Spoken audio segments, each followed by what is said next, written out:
I am getting ready, as you can probably tell, because I have no clothes on yet, because I have to go iron. But check it out. Check out the view here. I'm here in Seattle, and my gosh, isn't it beautiful? I have not been vlogging much because I have not had much to say. I don't have anything to say right now, but I will come up with something to say.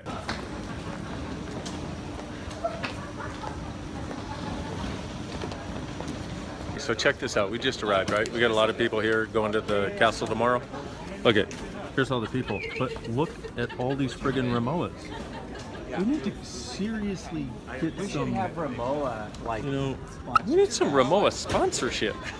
Man, between Ramoa, Coke, and Etro, I can have my life paid for. Damn. We're touring the castle. There it is. Wow, the big room. Wow, main dining room. This is twice bigger. I know.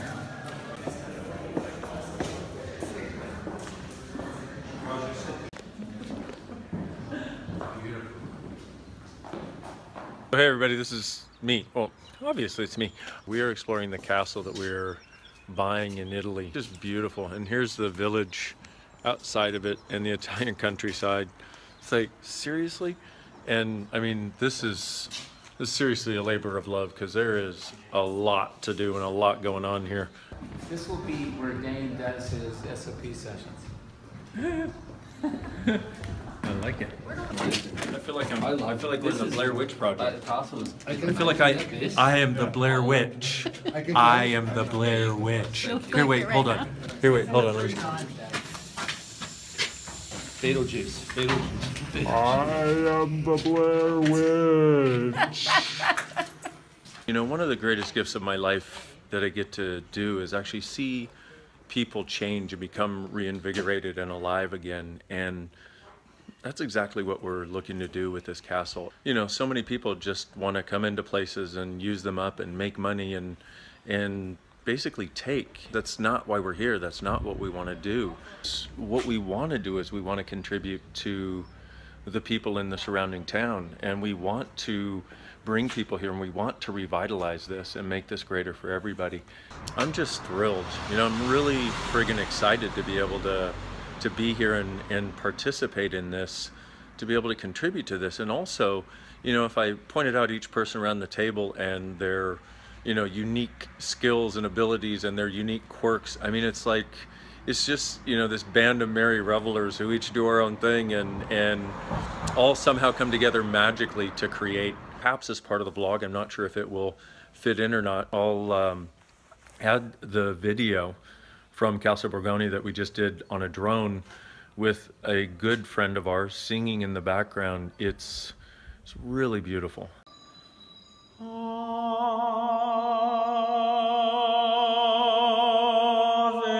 Maria,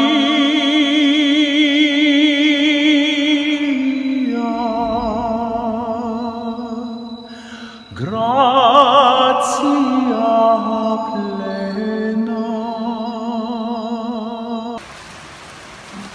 We're watching turtle porn. It's happening again.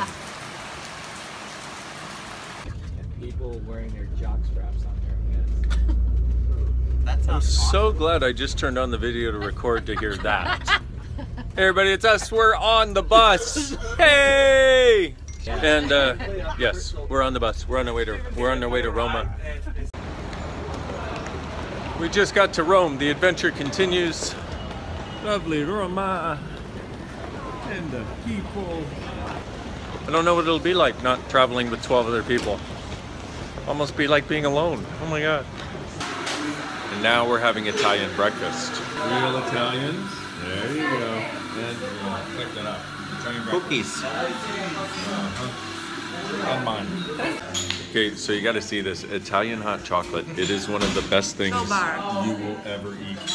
Now, and I say eat because it's not like you drink it like Gary right now. That reminds me of the chocolate pudding my mother used to make. Yeah, molten pudding. It's like molten chocolate pudding, says the Chris. Huh? Got Murano glass. Se capitano, ma grandi è difficile. Because you say very big is difficult. That's all right. You'll find it for me. They throw it up and like. The Tiber River. Tiber River. Ciao. You're great. Okay, here we are, facilitators class. See all these people? Yeah, they're changing the world. Hi, huh? See, all of them. Hi. Yeah. Hi. Mwah. How are you? And this sweet man. Mwah. Hi. Okay, we're on our way to a taste of being at the facilitators class. So we're gonna go and see if we can rouse these future facilitators into knowing what's possible. There you go. Hi. Booty. Baby got back. Baby got, sister got back. Brother got back. Sister got back. Baby got, mama got, baby got back.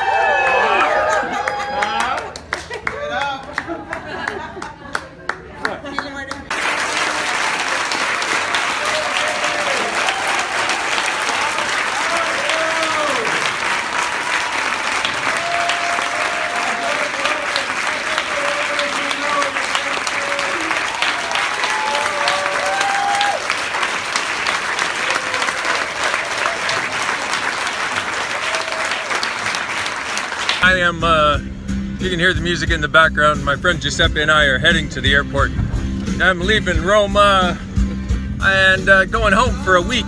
Yes, and one of our favorite things is to drive really fast. It's 4:30 in the friggin' morning. Who does that? I like to drive really fast on the unpopulated streets of Rome and listen to music really loud. It's the best trip to the airport I think I've ever had.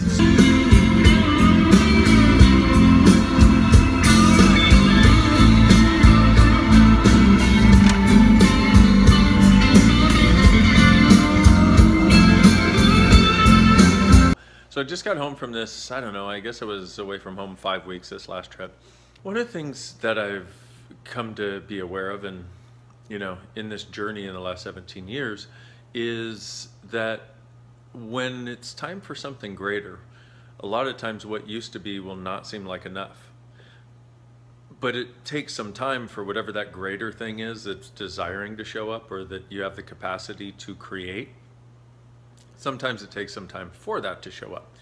And so in the meantime, you might get like I've been over the last several weeks, cranky, frustrated, sort of like, You know, like usually I like to go for a jog, usually I like to exercise or whatever, you know, stretch. I have these little rubber balls that are awesome. You roll on the balls. I call it rolling on my balls because I think that's fun.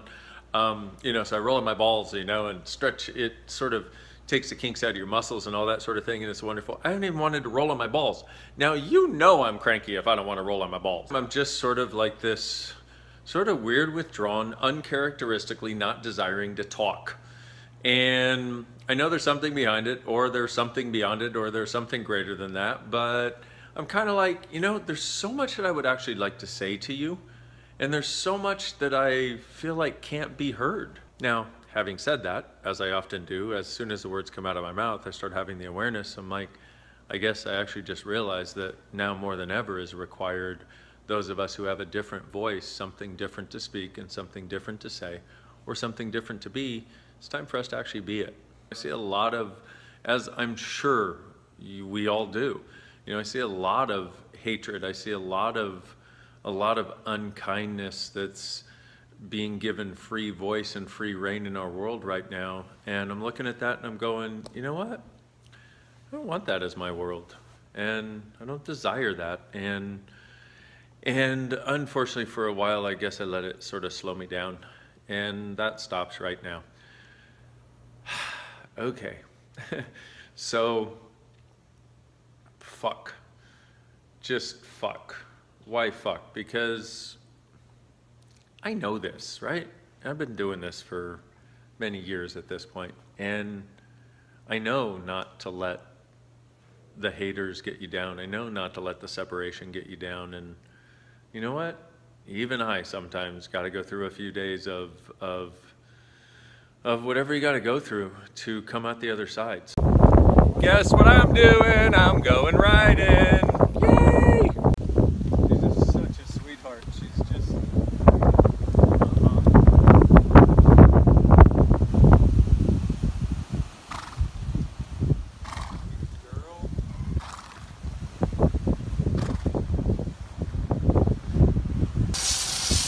How you doing? How you doing?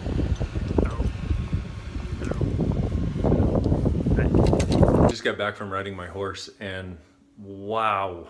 Oh my God. The sweetness that comes from this animal is just amazing. And what a gift. You know, I've had this point of view for a long time. Everything I needed to learn in life, I learned from my horse. And guess what? Still true. Because I went out there in a cranky pants mood and sort of just, kind of yuck, disconnected, and I come back with a smile on my face, remembering what life is about and what's actually possible. So that is definitely on my list. One of the things I've suggested to people for many, many years is make a list of the things that when you do them, return you to the space of you, that make you again feel like you know, where it's like, okay, there I am, you know, that sense, that space, that energy, that aliveness, that happiness, whatever it is for you that you know is actually you when you're being the space that you are. And horseback riding is definitely on that list for me. Here, let's change that. Why do I do that? Why do I wonder why, like, why does somebody go, as though that's gonna help? Well, things have changed. Here I am, so much happier, I can't even tell you. And so much less bored with myself. I think what happens when I get into those weird spaces, and you may find the same thing for you, is you just get bored with yourself. It's like at a certain point, you're like, oh, just shut up. Just like get over yourself. And I was using every tool in my arsenal. And I gotta say at this point, usually, I'm gonna change this, but I'm not gonna do this. Okay, I did that, but that was to make a point. You see, I didn't have to do that time. I think what happens is we just get bored with ourselves when we're in that space. And for me, I was in it for like 3 days. I pretty much have this deal with the universe, 24 hours, okay? I will be a pile of shit if absolutely necessary. If I can't find my way out, you know, if I can't see the light, Carol Ann, go to the light, Carol Ann. I got this thing, 24 hours. And this lasted for 3 days.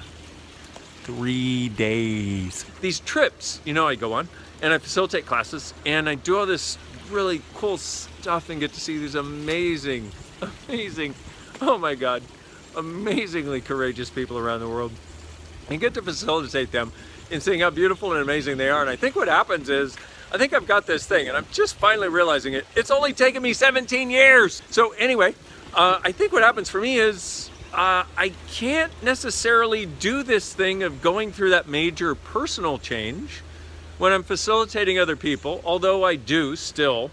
But I think really, once I get some space to go through my own version of that personal change, I think it usually happens when I come home after a long trip. I've got a few days home to decompress, to ride my motorcycle, to ride my horses, to go through whatever change I need to. It's so interesting because after you get out of the crap, after you're no longer swimming in the cesspool, you see everything in a different light. My friend Gary Douglas has been doing a telecall on feelings. One of the things we found is that you use your feelings to negate your being. One of the things I was stuck in, that I had been stuck in my whole life until very recently, feelings, nothing more than feelings. Feelings, trying to forget the feelings of love. Whew, that's why I don't sing. One of the things that we started doing is, what feelings am I using to create blank? What feelings am I using to create the separation I'm choosing? What feelings am I using to create the yuck I'm choosing? What feelings am I using to create the idea that they don't like me I'm choosing? What feelings am I using to create the idea that I'm poor am I choosing? I've been running that almost non-stop for the last several days. And I think it's part of what helped me pull my head out of my butt. Now, I gotta say, personally, one of my favorite sounds in the world is that popping sound. You know the one I'm talking about? The popping sound your head makes when it finally comes out of your butt? Huh? Right? Boom! Pop! And you're like, wow! It's beautiful out here. I didn't even see it before because my head was up my butt. A lot of people, once they're sort of free of whatever was sticking them, a lot of times they don't want to acknowledge it.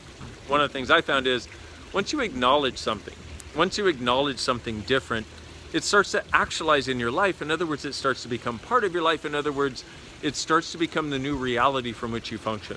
I'm gonna go for now, because I got a lot of stuff to do.